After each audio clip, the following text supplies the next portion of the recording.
What's up, Knife Tube? It's Diamond Cut Steel, and y'all are going to learn something today.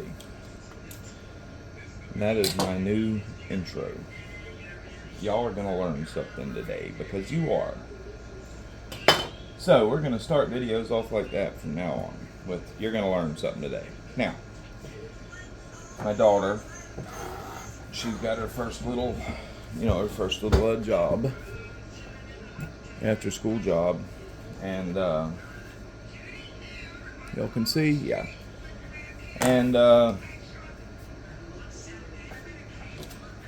course it's working in a fast food restaurant, and the knives are so absolutely dull that they're dangerous.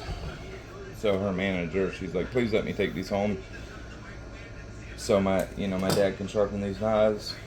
They're terrible, and they are. And her and her manager have a good relationship.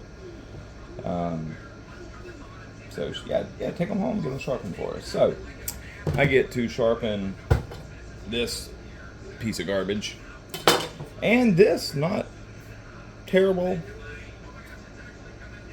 commercial knife, Dexter.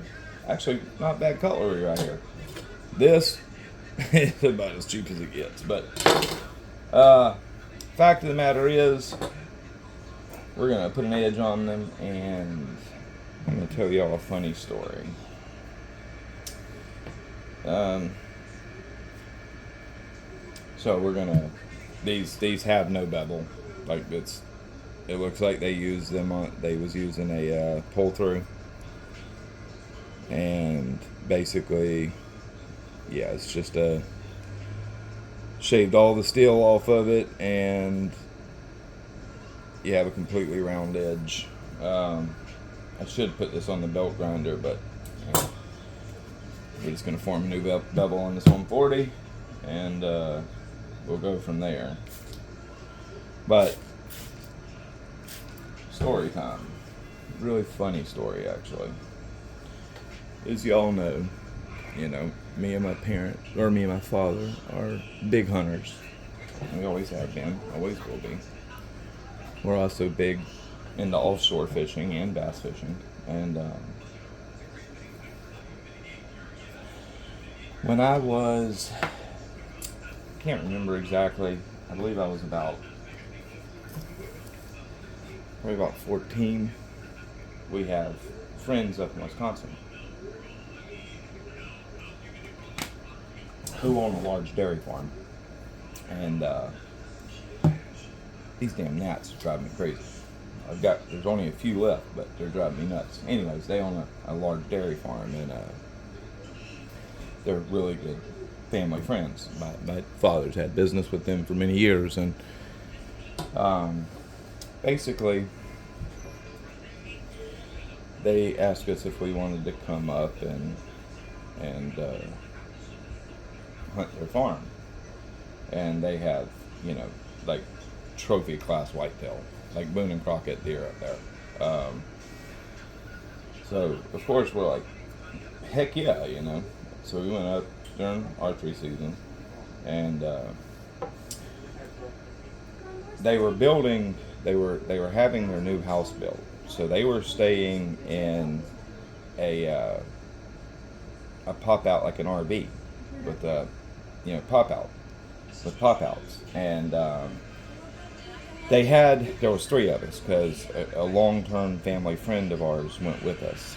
It was just me, my dad, and basically somebody my father raised. Well, they had one bed, but we had one of them, I can't remember the name, like a Sheridan, where they take a minivan, like a Chevy van, and mod it out to where it's super nice. I think they were called Sheridan or something like that. Anyways, and we're like, no, we're good. Look at that daggone fly. We're like, we're good, but we'll bed up in the van. Well, because the closest hotel was like, at the time, was like 60 miles away, and we didn't want to deal with that. Well, we're there. We're all three of us stuck a deer that first day, and or the first day we hunted, and on the second day we was there, and we were going to be there for, I believe, 6 days. That sounds like what it was. It's a long time ago. Well, the guy that was with us, we had drove into town. They wanted to show us that boot company. Can't think of the name of it, but a very prominent boot company, Lacrosse. They took us to the factory because they have they do a lot of business with them, and of course, everybody. Well, me and my father, we were smart. We took care of our needs. We went to the bathroom, and knowing that we were, not going to have an outhouse. Well, the guy that was with us, probably about 4 o'clock in the morning, was like, man, I gotta go to the bathroom. And he was like, I gotta go, man, I gotta go. And he's like, just hold it till the morning. Hold it till the morning, man. We're going to eat breakfast with them. And, you can use the restroom then. And, we're going to go have breakfast with them, and then we're going to hunt. Well, got a nice bevel cut in now.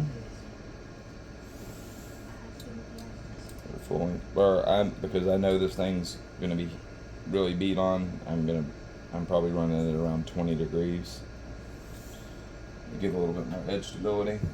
Well, anyhow, man, I gotta go to the bathroom. I can't hold it, man. I can't hold it. So, all of a sudden, he bolts out that van.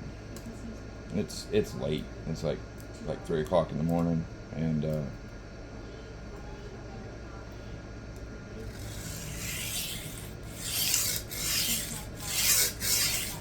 few minutes goes by,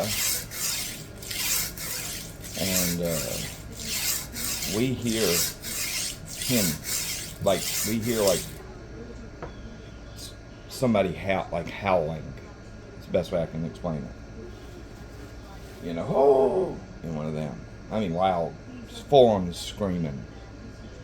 Oh. Me and my dad jump up, and it's cold, buddy.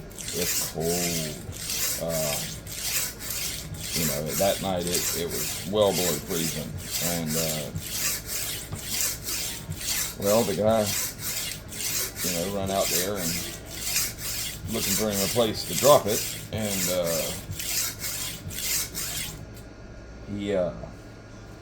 he popped a squat, of course. Mother Nature called. He didn't have much of a choice, and this was all cut down cornfields where he run out, to get away from, do his thing. It's a cut down cornfield. When he gets back, dude's eyes bloodshot. Where, you okay, man? You okay? And he's, I'm hurt, man. I'm hurt bad. He gets back. We're walking towards him, and he's walking towards us. He didn't take a flashlight with him. And he's, I'm hurt bad, man. I'm hurt bad. And, he's literally yelling out, I'm hurt bad. I'm hurt bad. We're thinking something really, really terrible happened to him. Because this man, he's a pretty tough guy. And we get over, and his eyes all bloodshot. He literally looks like he's just been freaking shot. And what's wrong, man? What's wrong, man? He's like, I'm embarrassed to tell y'all. and we're like, man, what's wrong, man? Like, the hell with being embarrassed. What the hell's wrong? Like, you're acting like you're dying. What's wrong? And he's like, man, I'm embarrassed. I can't tell y'all. And he wouldn't tell us. I mean, he literally would not tell us. Well, come the next day, well, come that morning, we went and ate breakfast with them, and just back at this hill, it's very low back here, so I'm gonna have to remove some metal. Focus on this spot for a minute. All of a sudden, and he's hurt, but he won't tell us what's wrong. Well, we finally come out of this little diner place, and they thought it was so funny because we're Southerners and how we talked, and the waitresses and everything. They thought it was absolutely hilarious how we talked, and basically he finally fessed up to what happened. Man, it looks like somebody ground in here with a pull through, and they're like grinding this area out. So I got a low spot right here that's going to be a pain in the ass. Why are you scraping it? I'm not. But basically, he finally confessed to us what happened. And he's like, man, I'm embarrassed to tell you all this, but I got to, because I'm hurt. I have to go to the doctor. I have to go to the yard. And he's like, whatever you do, please don't tell them. Just we got to go get you out. And finally, he finally goes ahead and says what happened. He's like, how those in that field, how those corn plants, they're all cut down, but they're cut off at an angle. They're not cut straight off. They're cut like that. I'm sure y'all can see where this is going. And while it's funny now, at the time, this was not funny at all. They cut those plants off at an angle, and he didn't have a flashlight with him. Dude drops, stomach hurting, drops down to do his thing, squats down, and one of them stalks, well, you get where I'm going. And he sat down, slap on it. And like I said, it's funny now. At the time, it was anything but funny. And basically, that sharp shaft of that cut off plant, that hard stalk, stabbed him in his stuff, and like literally. Sorry about that. They got a TV blaring. So anyhow, that angled hard plant shaft, stabbed him in his junk and absolutely tore him open. Like he kept getting up at the restaurant. We didn't know how serious it was, but we knew something was, really, really bad, because he kept getting up from the table and going off to the bathroom. Basically what he was doing is he was taking handfuls of toilet paper, and basically making a pad, for lack of a better word, to stop, because it was just bleeding. And I say funny story because today it is, and nowadays we joke about it all the time, and it's like, man, you got, talk about cornholing, and that's a joke. It's a joke that low spot is annoying right there. But yeah, I mean, he homeboy literally got cornholed, and it wrecked him, and the dude had to go get stitches from a damn corn stalk up the ass. Like it was bad, man. Like it was bad. funny story to joke about now, you know, well over 20 years later, but at the time, most definitely wasn't a funny story. But I will give him this. He took it. He took it, and you know, we hunted out our time, we filled our tags, and yeah, ended up being a good trip. But homie got cornholed. All right, finally I'm starting to pull that low spot out. Look how much steel I've been using. But only person I ever know that sat down on a damn cut off corn stalk and ripped his yes hole open.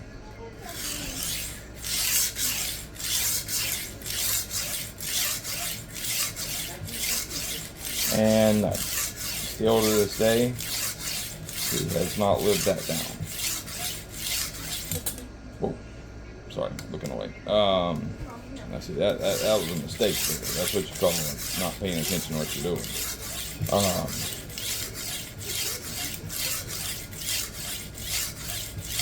We literally call him Cornhole. That's his nickname.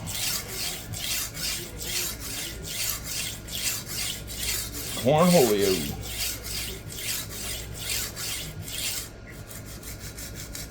Like, he takes it in stride. It's funny. We're joking around about it, but and what was also that night, I believe it was the next night actually, one of the funniest things I've ever seen in my life happen. The property owner, all of a sudden we see him go running out in the field and just took off running. What the hell you doing? What the hell you doing, man? And he was chasing a fucking raccoon and kicking it. Kicking it, you know, kicking this raccoon. And what the hell, man? Why are you doing that? He hates raccoons because he said they'll break the corn stalk to get the corn off of it and kill the plant. And he's like, every one of them damn things costs me money. They can't just take it. They can't take an ear of corn on the ground. They gotta have one. They gotta break that plant. And so he hates them. Well, what was so funny about it is he was running and kicking that raccoon, just, running, kicking him, and all of a sudden, that raccoon, I guess, got tired of it and turned on him, and he stopped.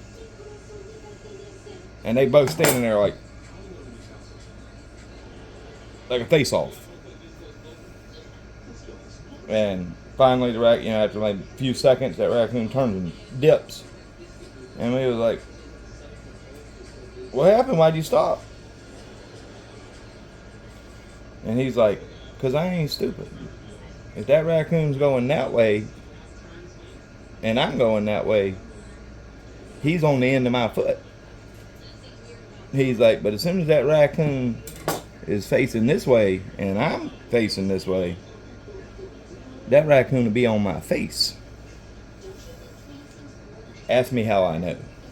Oh my God, we about died laughing. It was one of the funniest things we ever seen. And this is back before we, had ever, have anything to do with farms. Like, my parents have a farm now, and, I'm homestead. I have some animals, but this is before we was city. I mean, really city people then. And we had never really been, around a farm. And that during that trip, they was messing with us, like helping them do their milking the dairy cows in the morning, showing us. And he's like, we asked him, we're standing there watching, and he come on, man, y'all, here, y'all do this, and showing us how to do it. And he's like, we said something to him. It was actually my dad that said it. He goes, hey, man, why do every one of them cows, when they walk into that thing, walk in for you to milk them, and they stop, they walk into the cage thing, and they stop, why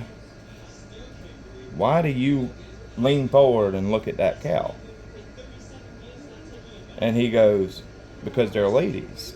And he's like, like kind of giggled and, chuckled at it. And like,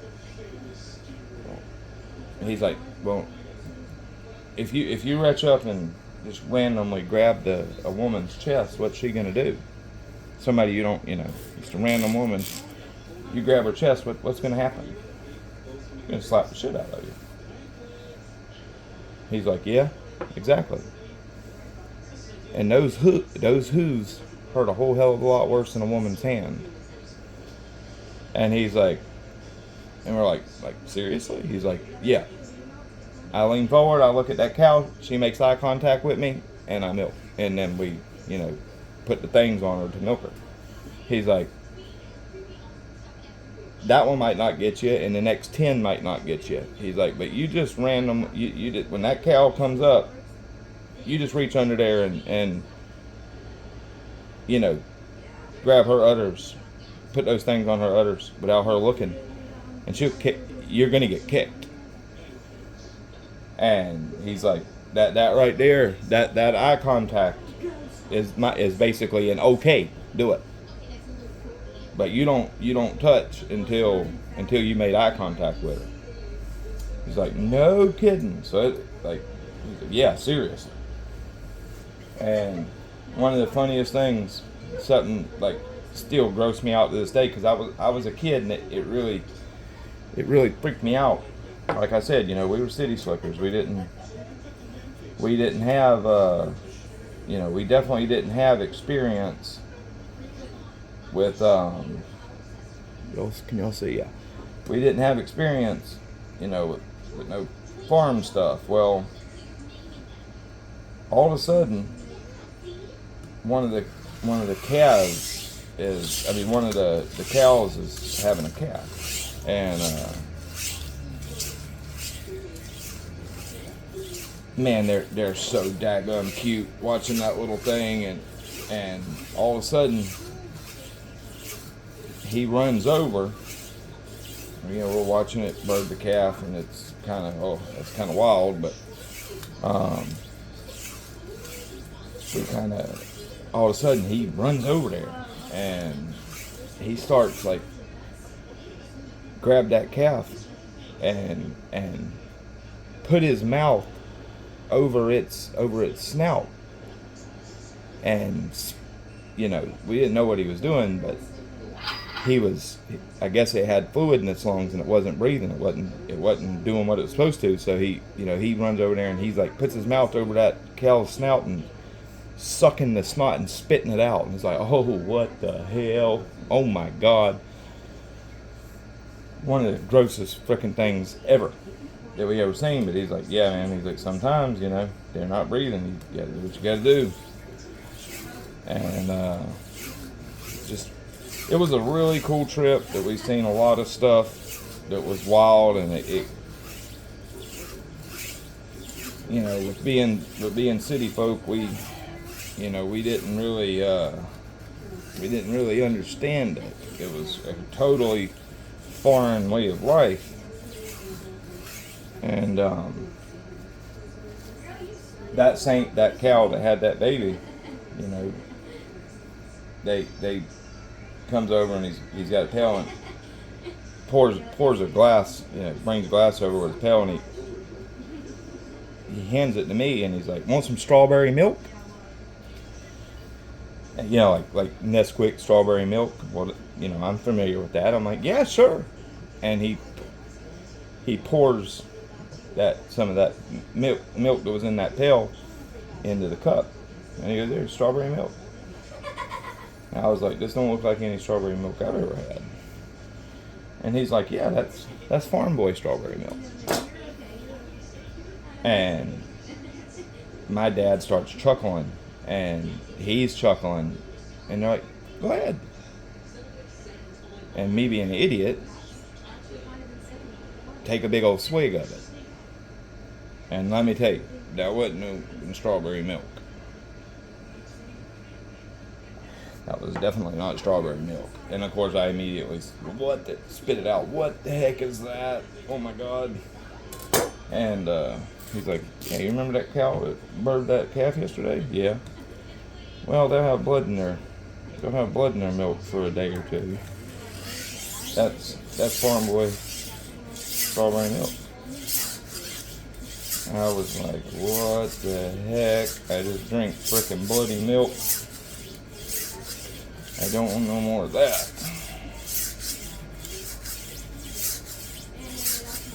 And that another thing, you know, we had never had like milk that hadn't had the cream separated off of it. We got to try that, and I will tell you, if that's something you've never tried, that is one of. It's kind of rough. I'm not gonna lie, it's kind of funky because it's warm. But you know, him pouring us a glass of milk straight where the cream still hasn't come up to the top yet, and where it's, I guess, truly whole milk, you know, and once you got past it being, the oddity of it being warm, let me tell you, that was the best milk I've ever drank in my life. And I literally mean that. That was the best milk I've ever drank in my life. It was just kind of gagged me at first because, you know, it was warm, but my God, that was really good. And yeah, one of life's simple treats that if you've never tried it before, you should try it. It really is amazing. And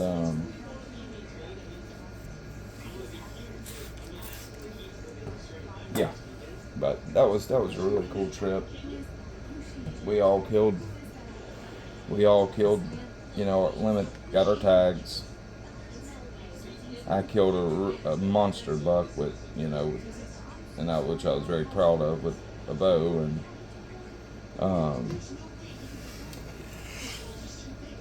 we're used to southern deer, and I'll never forget when we cleaned those deers and the fat layer, down here there's hardly any fat on a whitetail. And then, we're cleaning them guys up there, and it's like there's a thick layer of fat in between, right up under the cape, and the deer is just so much bigger. It really was a hunt of a lifetime, and we went back many times over the years. We haven't been in a while, but that was a really special hunt, and one that I'll never forget. With the cornhole thing, like that in itself that made the trip worthwhile, because it as bad as it was equally funny.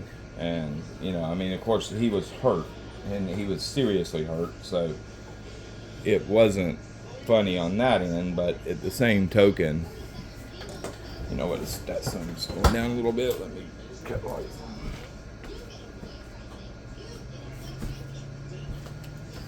But yeah, it was just a funny trip that I'm very happy I got to partake in. I'll tell you what, that is one hellaciously wrecked edge, and I definitely should have did this on the belt grinder. But then I wouldn't be able to be having this talk with you guys. Now, I told y'all are going to learn something today. So now we're gonna start talking about stories, and we're gonna discuss kitchen knives. This is something we all use.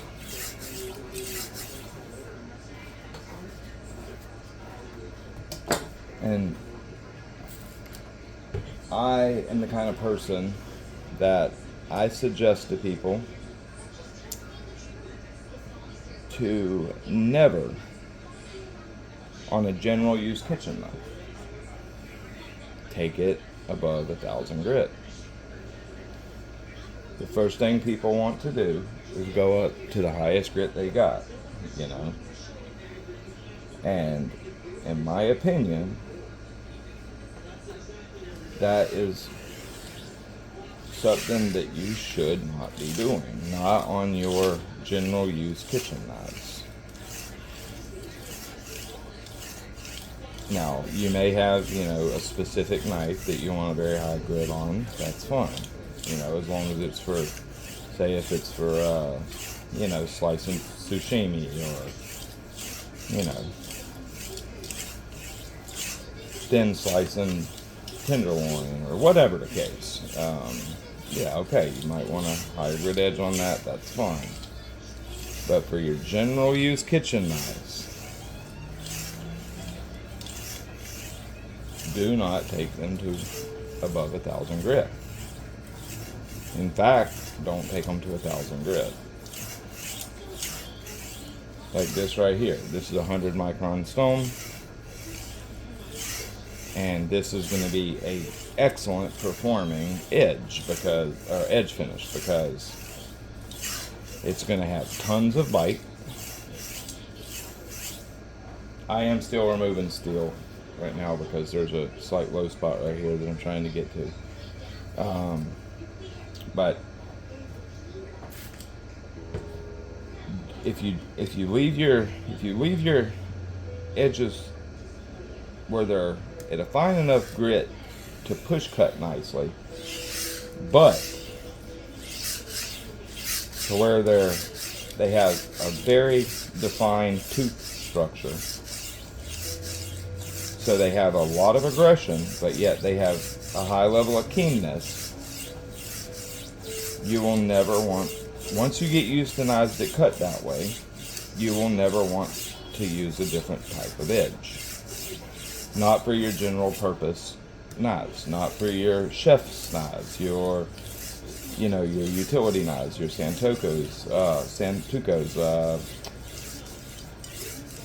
You will be far better off with that nice aggressive edge that still has good keenness than you will, say if you took this knife right here to 6,000 grit. Number one, that high level of keenness, that high level of sharpness is going to fall off very, very quickly. Now, you can bring it back very easily on the strop, yes, but it won't bite. So say, when you're slicing a tomato, it'll want to slip a little bit before it falls in if you take it to too high of a grit, because the tooth structure is too small, too fine. And while, yes, the knife is incredibly sharp, you lack that aggression.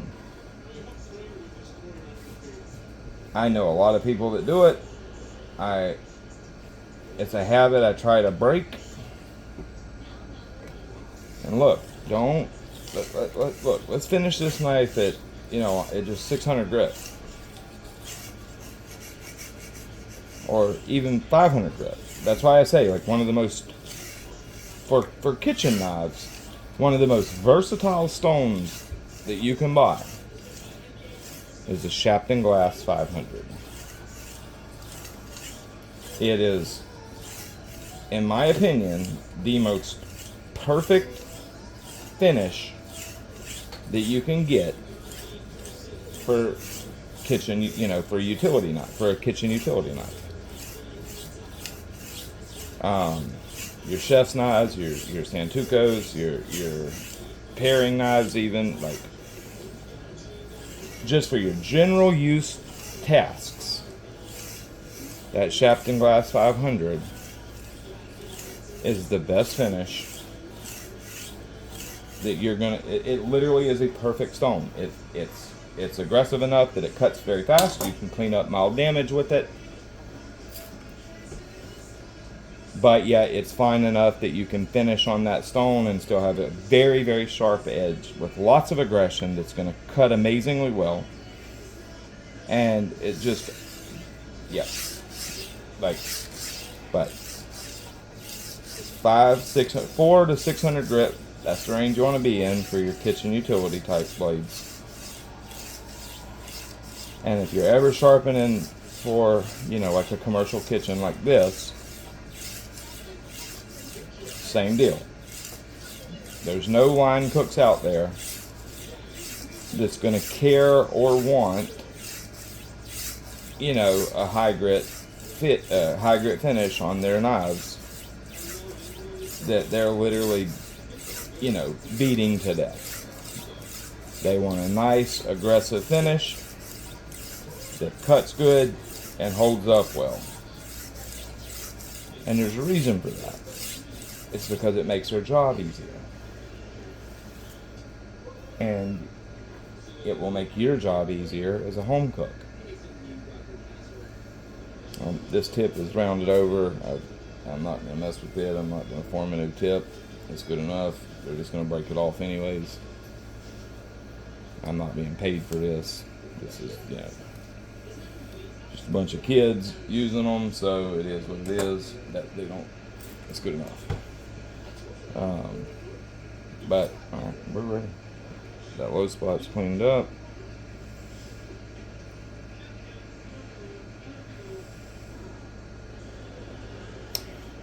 Let's deburr this bad boy.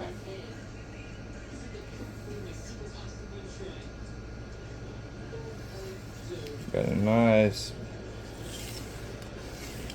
burr that's gotten quite refined down.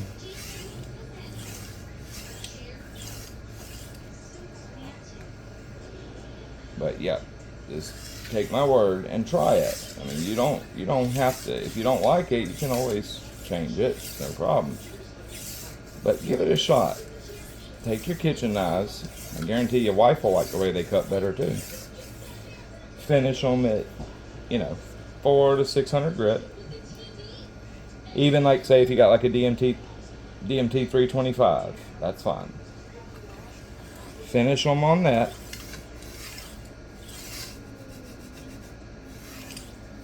Finish them on that, and I guarantee you that you will like the way they perform better than you would if you would have finished it, say, at 1,000 or 3,000.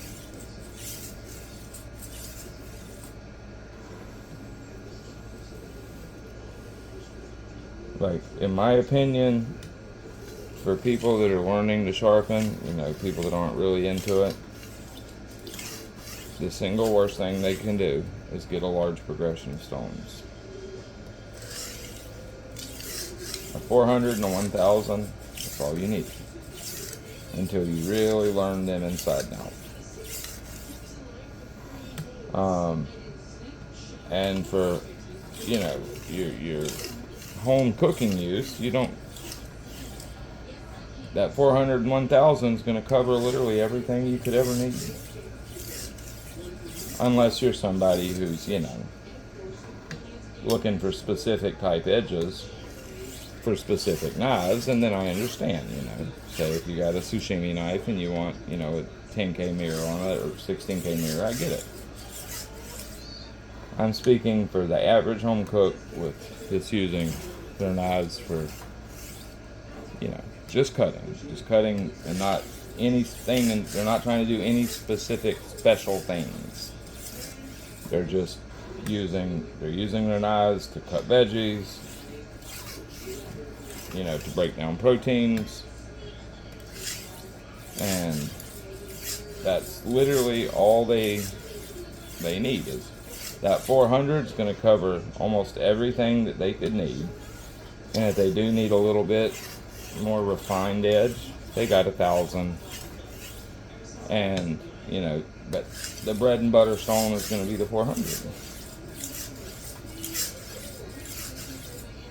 The nozzle, I'd say, if I could go into most households and hand them a knife that's at 3,000 grit, you know, hand them a chef's knife at 3,000 grit and one at 400 grit. Let them, you know, use that knife to make their dinner, and then ask them, you know, use both knives to make the dinner, and then ask them which knife do you like better. They're the exact same knife. Only difference is edge finish. 85% of them are going to say the 400 grit is the knife that they like the best because of how it cuts.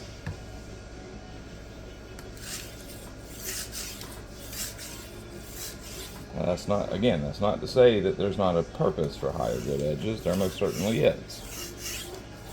But for most people, that more aggressive edge is going to perform better for them.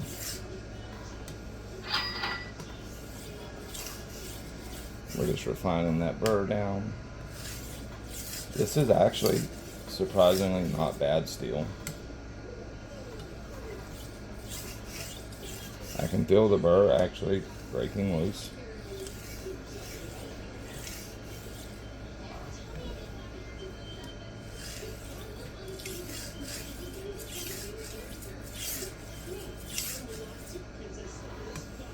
I'm not going to waste y'all's time with that other, sharpening that other knife. Like, that steel's so bad that it's pointless.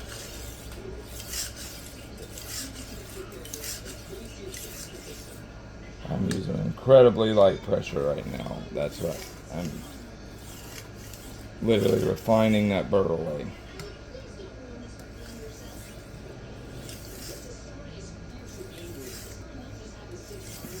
Now we're going to weaken that burr.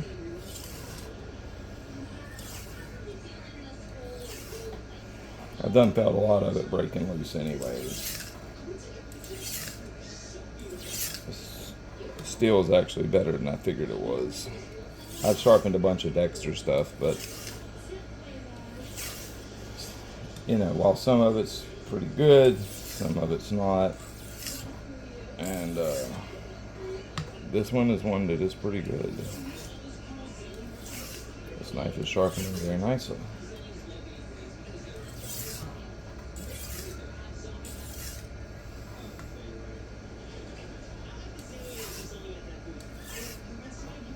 Okay, now we're going to make a couple alternating deburring passes with lighter and lighter pressure each time.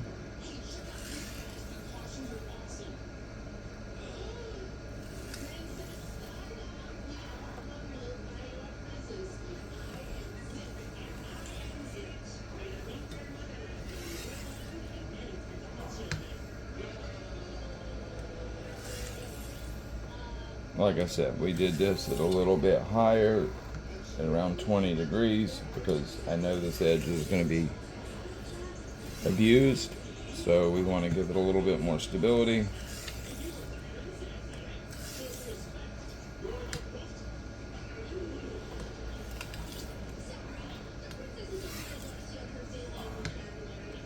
And I am going to go fix that tip, but I'm going to do it on a belt grinder. I'm just going to knock it down a little bit from the spine. I wasn't gonna, but I wouldn't feel right if I didn't. Even though it don't matter, that's that OCD thing.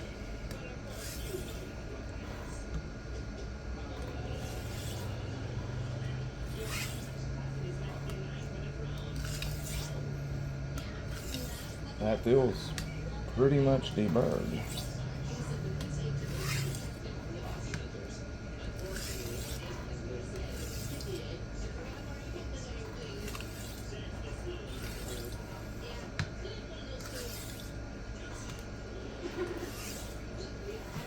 Yeah, that feels pretty much deburred.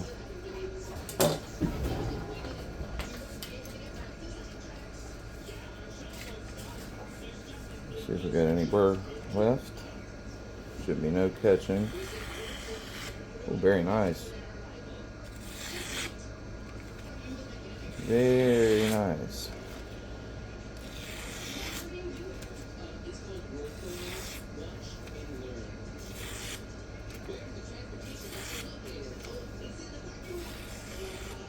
Very nice. And this is what the finish looks like. Of course, you're not going to be able to see it.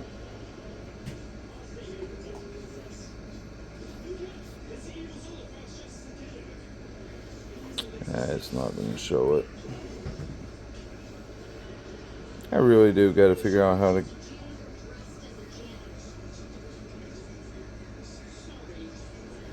Man, come on. Well, anyways. It is a very, very sharp edge, but a perfect kitchen knife edge, especially for a commercial kitchen. We are going to make a few passes on 5 micron.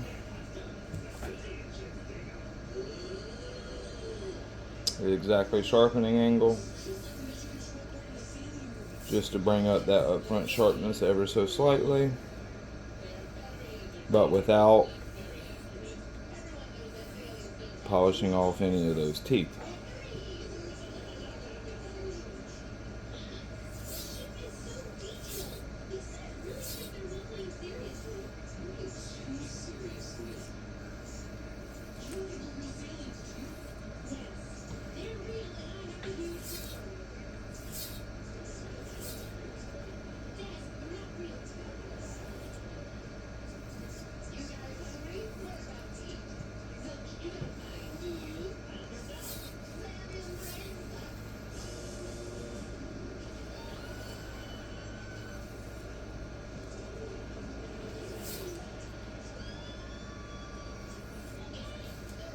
Okay.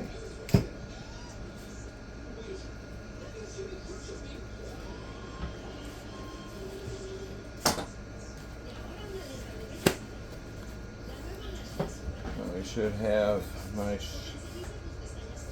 Oh yeah, look at that. Oh yeah.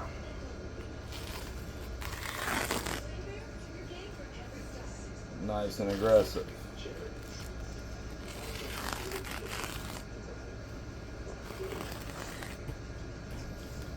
Most important part is the aggression, in my opinion. That's just the weight of the knife. Wet right there.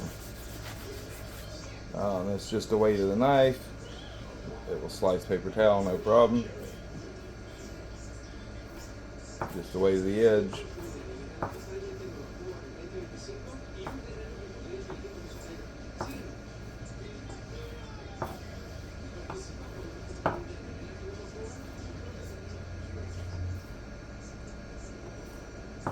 Fantastic. This is literally a perfect commercial kitchen knife edge right now.